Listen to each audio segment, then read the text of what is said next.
হরে কৃষ্ণ। জয় শিল প্রভুপাদ কি জয়। আমরা যখন মন্দিরে প্রথম প্রবেশ করি তখন আমরা প্রথমে কি করি? হ্যাঁ, অবশ্যই আমরা ঘণ্টা বাজাই। কিন্তু এটি কি শুধুই একটি প্রথা, না এর পিছনে রয়েছে গভীর তাৎপর্য?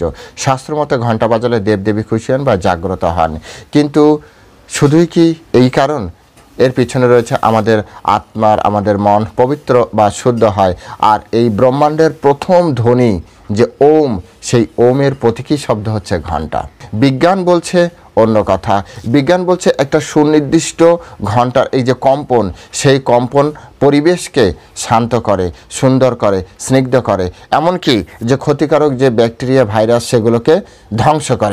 এর কম্পনের মাধ্যমে আমাদের মস্তিষ্কে যে ডান এবং বাম গোলার্ধ আছে তাদের ভিতরে সামঞ্জস্য করে আমাদের অত্যন্ত শান্তি প্রদান করে। এই তত্ত্ব জেনে আপনার কেমন লাগলো কমেন্ট সেকশনে লিখবেন এবং ভিডিওটি লাইক এবং শেয়ারের মাধ্যমে সকলের কাছে পৌঁছে দেবেন। হরে কৃষ্ণ।